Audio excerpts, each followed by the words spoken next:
April रु ओडिशा रे जनगणना प्रथम पर्याय शेष हेले 2027 रे द्वितीय पर्याय। एप्रिल रु ओडिशा रे आरंभ हेबो जनगणना प्रथम पर्याय। एहा सह 2027 मसिया फेब्रुआरी मासरे हेबो जनगणना द्वितीय पर्याय। तेबे मिलिथिबा सूचना अनुसार प्रथम पर्याय घर एवं आवासपत्र गणना हेबो आ द्वितीय पर्याय घर को घर हेबो जनगणना। एथि पय नियुक्त हेबे लक्षाधिक जनगणना अधिकारी जेंटा के आज रो न्यूज पेपर कनक न्यूज पेपर रो एप्रिल रु ओडिशा रे जनगणना।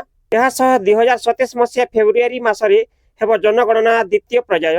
तेबे मिलिथिबा सूचना अनुसार प्रथम पर्याय रे घर एवं आवास पत्र गणना हेबो और द्वितीय पर्याय रे घर को घर हेबो जनगणना। एथि पय नियुक्त हेबे लक्षाधिक जनगणना अधिकारी।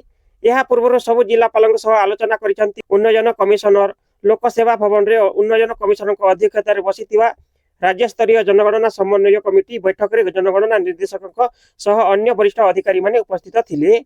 तेबे राज्य रे जनगणना पय 6 मास धरि प्रस्तुति चलीथिला। तेबे राज्य रे जनगणना पय 6 मास धरि प्रस्तुति चलीथिला। भुवनेश्वर कटक रे प्री टेस्ट सरिछि। नुआ घोषणा होइतिबा एनएससी एवं पौरपालिका बाउंडिंग फाइनल होइछि। आसंता 3 मास धरि जनगणना अधिकारी को ट्रेनिंग दिया जिवो। तेबे मिलिथिबा सूचना अनुसार 200 घर पय जणे जनगणना अधिकारी नियुक्त हेबे। 6 लाख अधिकारी को पय जणे सुपरवाइजर नियुक्त हेबे। प्राय लाख जनगणना अधिकारी नियुक्त करा जिवो। जणे जनगणना अधिकारी को 25,000 आर्थिक प्रोत्साहन दिया जिवो। एप्रिल रो मे भीतर प्रथम फेज रे घर मार्क हेबो।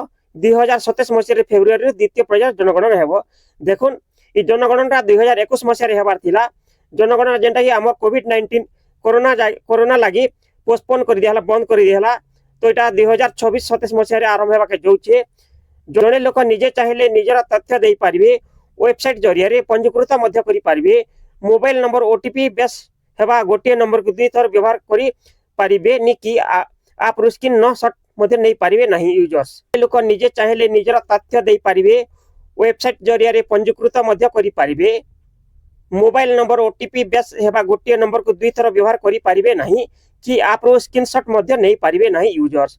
देखुन आपण चाहेला ऑनलाइन माध्यम रे भी इथिर आपण जनगणना सर्वे रे मतामत दे पारिबे पंजीकृत करि पारिबे। हला आपण इथिरे स्क्रीनशॉट किबा इथिरे आपण 2 थर व्यवहार करि पारिबे गोटे ओटीपी गोटे ही थर ही पारबा। इटा थला कनक न्यूज पेपर रो। आपण मान के आशा करछि हमर वीडियो भल लागिथिबा। भल लागला हमर वीडियो के लाइक कमेंट शेयर करबे। हमर चैनल सब्सक्राइब करबे। धन्यवाद नमस्कार।